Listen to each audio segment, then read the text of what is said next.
You all ready? Like one of those cone head things. All right, go ahead, sir. Good evening. I am here at the kindness of some friends who are with the Paranormal Society. Is that it? Yes. Anyway, my name is Shelley Ted Skeeto. I am a direct descendant of William Henry Skeeto, aka also known as Bill Skeeto, in Catherine Tucker Wyndham's book, 13 Most Famous Ghosts of Alabama and Jeffrey. I knew the author, Catherine Tucker Wyndham, personally and met with her several times. My family has always known about the ghost, and we have had stuff on our wall in our house in the early 60s about this, various newspaper articles. Well, to jump to the crux of the story, Bill Skeeto was hung unjustly, the best we can figure out. One day back in 2006, I took my car to Henry Haynes Auto Body Shop to have it painted, and the gentleman there asked me who to make the bill out to, and I said, Shelley Ted Skeeto. He goes, "You're not related to that ghost, are you?" I said, "Yeah, I'm direct descendant of William Henry Skeeto, Bill Skeeto, the ghost in Catherine Tucker Wyndham's book." And he walked up to me and said, "Sir, I owe you an apology." Not knowing this man from Adam's House Cat, I asked him, "What are you talking about?" He said, "Does the name Joshua Reynolds mean anything to you?" And I went, "No." He said, "Well, Joshua Reynolds was the local Confederate Civil War magistrate that signed the death warrant for your forebearer." And I went, "Well, that's not in the book." I said, "I've been to the Reynolds Museum there. The night that they cut Bill Skeeto down, his wife, Sinan, had a beautiful cape with fine stitching on it, black cape. It's in the museum." He said, "Yes." He said, "My forebearer was Joshua Reynolds, the man who lived in that house, and he was the local Confederate Civil War magistrate that signed the death warrant for your forebearer." And I said, "Well, why are you apologizing to me?" He said, "I just want you to know that my family, the Morris family, has just come into possession of copies of Joshua Reynolds' Civil War diaries, and that he went to his death asking forgiveness for writing the death warrant for an innocent man, your forebearer." I asked him, I said, "Well, why did he do it?" Bobby Morris said, "Well, he was told in no uncertain terms, unless he himself, Joshua Reynolds, got in that cabal to lynch your forebearer, he himself would be run out of town on a rail or hung." And I was shocked. I said, "Well, you know what?" And then he offered, he said, "Mr. Skeeto," he said, "if you would like, I will get you copies of Joshua Reynolds' Civil War diaries to prove what I'm saying." Needless to say, I gave him a hug, and we went our separate ways, and I went back up to Selma and talked with Catherine Tucker Wyndham. She said, "My God, I never knew that, and if I ever write a second copy of that book, I will go ahead and put that in there." Well, long story short, Catherine Tucker Wyndham died a few years after that, 2011, and Henry Haynes' Auto Body Shop is no longer in business, and I have lost touch with Bobby Morris. But God bless him for coming forward with that interesting information about the ghost. We do know, as a lot of people in this area were not slave owners. The Skeeto family were not slave owners. There was one slave in the family, came down in 1820 with the oldest son of the father of the ghost from Carolinas. They let him go, I'm friends with that family today in the Carolinas.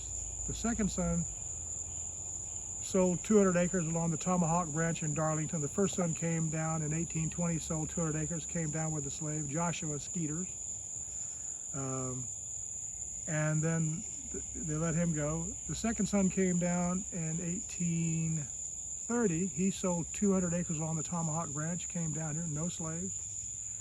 The third son, the ghost, waited till the old man died, and he sold the final 200 acres along the Tomahawk Branch and moved down here with his wife in 1840. And then 20 years later, in December 3rd, 1864, they lynched him somewhere around here. Interesting story. We do know that he was also a member of Abraham Lincoln's Republican Party. As a lot of people down here were not slave owners or plantation owners, And my family were always Republicans since the time of the Civil War. They were not popular folks, but that's another story.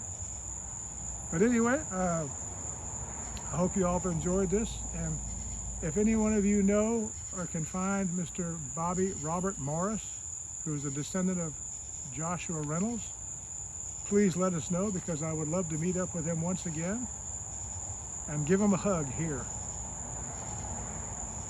Anything else anybody would like to ask me? So how did your name come about? The name, yes. The father of the ghost, his name was Juan de Basque. He came over as part of a indenture. He was 12 years old. He came over in 1750 as part of Dr. Andrew Turnbull's failed cotton and indigo plantation. And here's the story on that. Dr. Andrew Turnbull was the British government's head to the Ottoman Empire. He married a Christian lady from Smyrna in Turkey, one of the 6 churches of Asia, or 7 churches of Asia. He then got a royal warrant for a cotton and indigo plantation on the east coast of Florida. Sailed around the Mediterranean, got all these indentured servants and slaves, many of whom were Catholic, of which the ghost's family was one, Juan de Basque. Back in those days, you didn't have a last name unless you were a landed person.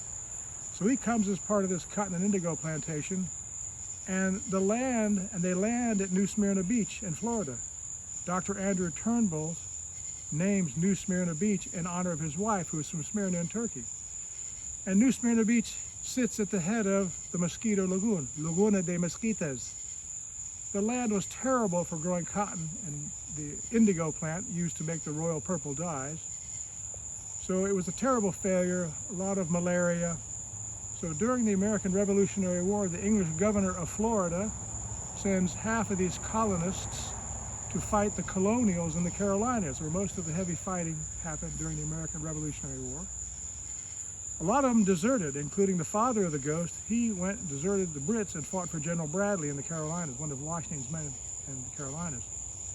He took the name of the mosquito-infested lagoon as his last name and became Juan Basque de Mesquitas. Later anglicized his name, became John Bascom Mosquito. So my family name's after a mosquito-infested lagoon on the east coast of Florida. Truth be stranger than fiction. Yeah. And the ghost name is Sketoe. My grandfather's World War I dog tag said Sketoe. He was postmaster in Hartford. Used to help run for Republican causes. He used to spit on my people. So for whatever reason in 1920-21, he went to the courts and he dropped the E off the end of the name. So my name is now Sketo, not OE. Why he changed it, I have no idea. But there's where the family name comes from, not known to a lot. Certainly not Catherine Tucker Wyndham, whom I told this story to. She was quite impressed. But truth be stranger than fiction, sometimes it becomes quite a fascinating story when you learn more about what actually happened. And we'll be going with Mr. Sketo to his final resting place, Mr. Bill Sketo's, where he's buried. And also, you need to come. We have some artifacts at the museum that Mr. Sketo here has signed, and we will have those there on display, and may bring those out at future times to tell everybody the history. And he has written us a very good history. You can read through that, and we appreciate you. And Jordan, you want to? I tell you, I really appreciate you guys and what you've done. Yeah, we're going to Let's hope we can find Bobby Morris. Stay tuned. We're going to make that happen. We're going to find that family, and we're going to have a something right here that's going to be very special. So, Jordan, you want to say anything or? It's just going to be his